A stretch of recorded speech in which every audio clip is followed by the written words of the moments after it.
2015 has been a great year for Motorola.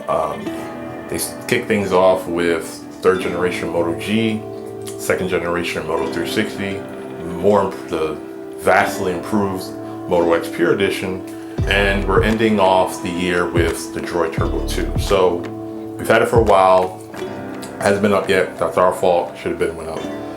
So we're going to answer the question: is this better than the Droid Turbo of previous years, and can Motorola end the year on a high note?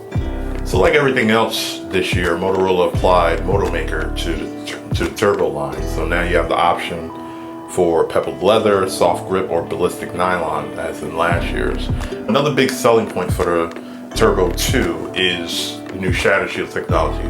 Now this gets me very excited for Motorola phones going into 2016. So Shatter Shield is a 5-layer construction. So, you know, you got the aluminum chassis for the foundation, a flexible plastic OLED display, a dual touch layer display, an interior and exterior lens.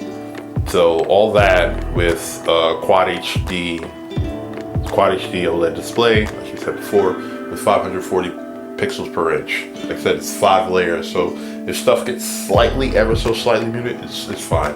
It's not to the point where it's like, oh, this would have been a great display. No, it's still a great display. Now, it's just a display, so if you drop the phone at a certain angle, like if you drop it on a corner, of course you can't, you know, your corner is going to get damaged, and if you drop it from a certain height, it might damage something internally. So it could still screw up, but in regards to the actual screen, you're straight.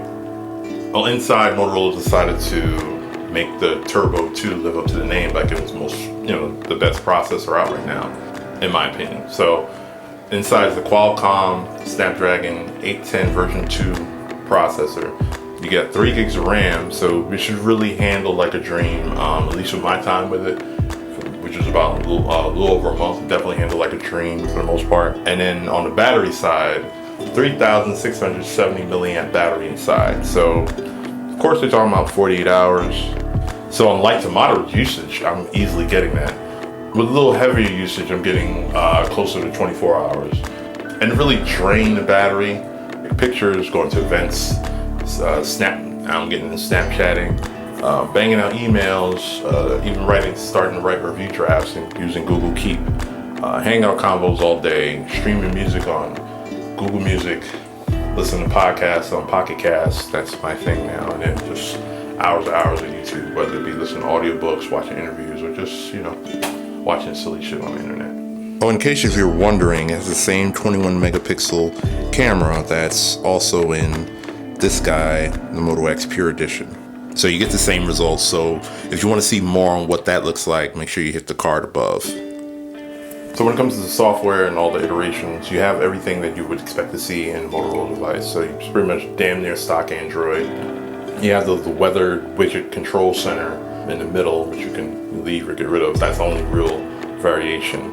And then, then you have the Motorola actions where you can, chop the phone twice in the air, cut on the flashlight, flick the wrist twice, cut on the camera, and all that good stuff too. So if you liked everything that Motorola's done, they didn't take it out on this guy.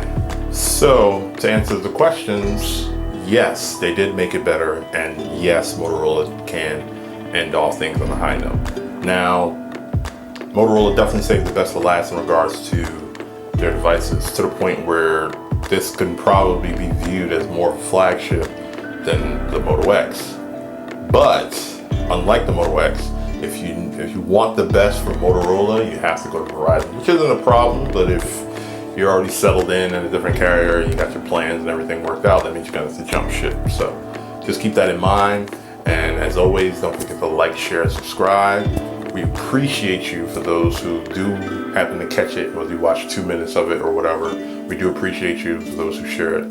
Thank you very much. And if we don't speak before then, we want to wish you and your family and all those watching, even those who just happen to skim by, a happy holidays from everyone here at Tech Guy Smart Buy. And thank you and take care.